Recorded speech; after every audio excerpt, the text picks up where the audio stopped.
Hi guys, ഗലിബ്രോ ന്യൂട്ടി channel എല്ലാവർക്കും സ്വാഗതം. Big boss Malayalam season 7 13th week എവിക്ഷനിലേക്കുള്ള വോട്ടിങ്ങിൻ്റെ അവസാന ഘട്ടത്തിലേക്ക് എടുത്തിരിക്കുകയാണ്. നമ്മളിന്ന് വ്യാഴാഴ്ച രാവിലെ 11 മണി വരെയുള്ള ഒരു അൺഒഫീഷ്യൽ വോട്ടിംഗ് സ്റ്റാറ്റസുമായിട്ടാണ് എത്തിയിരിക്കുന്നത്. നമ്മുടെ മുമ്പിൽ ഇത്തവണ നോമിനേഷൻ ലിസ്റ്റിൽ വന്നിട്ടുള്ള 7 മത്സരാർത്ഥികളാണ്. 7 പേരും സ്ട്രോങ് പ്ലേയേഴ്സാണ്. അതുകൊണ്ട് തന്നെ ഇഞ്ചോടിഞ്ച് മത്സരമാണ് ഓരോ മണിക്കൂർ ഇടപെട്ട് നടന്നുകൊണ്ടിരിക്കുന്നത്.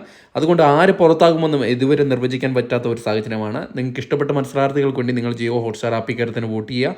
അതോടൊപ്പം മണിക്കൂറിലെ കൃത്യമായിട്ടുള്ള വോട്ടിംഗ് വിവരങ്ങളും ബിഗ് ബോസ് അപ്ഡേറ്റുകളുമായിട്ട് നമ്മുടെ ചാനൽ സന്ദർശിക്കുക. ചാനൽ സബ്സ്ക്രൈബ് ചെയ്തില്ലെങ്കിൽ ദയവ് ചെയ്ത് ചാനൽ സബ്സ്ക്രൈബ് ചെയ്ത് കാണാം. വീഡിയോ ഇഷ്ടപ്പെടുമെങ്കിൽ ലൈക്ക് ചെയ്യുക, ഹൈപ്പ് ചെയ്യാനും മറക്കരുത്.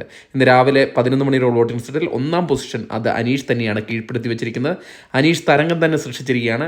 താൻ ഒരു ഘട്ടത്തിലേക്കും പിന്നിലേക്കില്ല എന്ന് ഉറപ്പിച്ച് പറയുന്ന രീതിയിലാണ് വോട്ടിംഗ് പ്രകടനം. ഇപ്പോൾ ലീഡ് നല്ല രീതിയിലൊന്ന് ഉയർത്തിയിട്ടുണ്ട്. 72,133 വോട്ട് നേടി ഇത്തവണത്തെ ജേതാകാകുമെന്ന് പ്രതീക്ഷിക്കുന്ന രീതിയിലുള്ള ഒരു വോട്ടിംഗ് പ്രകടനമായി 1ാം പൊസിഷനാണുള്ളത്.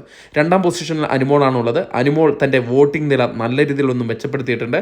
കഴിഞ്ഞ 2 ദിവസമായിട്ട് നല്ല രീതിയിലുള്ള പ്രകടനമാണ് അനുമോളുടെ ഭാഗത്തുനിന്ന് ഉണ്ടായിരിക്കുന്നത്. ഇപ്പോൾ 67,800 വോട്ട് നേടി ഏകദേശം അനീഷിൻ്റെ തൊട്ടടുത്ത് വരുന്ന രീതിയിൽ 2ാം പൊസിഷൻ നിലനിർത്തിയിരിക്കുകയാണ് അനുമോൾ. 3ാം പൊസിഷനിൽ ഷാനവാസ് തന്നെയാണ് തുടരുന്നത്. ഷാനവാസിന് യാതൊരു മാറ്റവുമില്ലാണ്ട് 3ാം പൊസിഷനിൽ തന്നെ തുടരുന്ന ഒരു അവസ്ഥയാണ് കണ്ടുവരുന്നത്.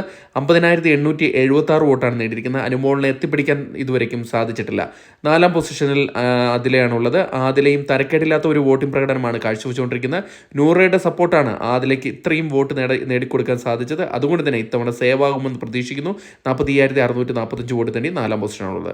5ാം പൊസിഷനിൽ അക്ബർ തന്നെയാണ് തുടരുന്നത്. നേരത്തെ ഒന്ന് പാളിപ്പോയി ലാസ്റ്റ് പൊസിഷനിലേക്ക് വന്നെങ്കിലും വീണ്ടും 5ാം പൊസിഷനിലേക്ക് വന്നതിന് ശേഷം പിന്നിലേക്ക് വന്നിട്ടില്ല. ഇപ്പോൾ 42,133 വോട്ട് നേടി 5ാം പൊസിഷനാണുള്ളത്. 6ാം പൊസിഷനിൽ നെവിൻ തന്നെയാണ് തുടരുന്നത്. നെവിൻ ഇത്തവണ പുറത്താകുമോ ഇല്ലയോ എന്നൊക്കെ മണിക്കൂറുകളുടെ വോട്ടിംഗ് ആണ് നിർണ്ണയിക്കുക. ഇപ്പോൾ 41,899 വോട്ട് നേടി ഏകദേശം അക്ബറിനോട് അടുത്ത് നിൽക്കുന്ന വോട്ടിംഗ് പ്രകടനമായി 6ാം പൊസിഷനാണുള്ളത്.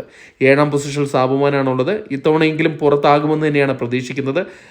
കാരണം അത്തരത്തിലുള്ള ഒരു വോട്ടിംഗ് പാറ്റേണാണ് ഇപ്പോൾ കണ്ടുവരുന്നത്. 40,705 എന്ന വോട്ട് നേടി ഏറ്റവും കുറഞ്ഞ വോട്ടുമായിട്ട് 7ാം പൊസിഷനിൽ ഡേഞ്ചർ സോണിൽ തുടരുകയാണ്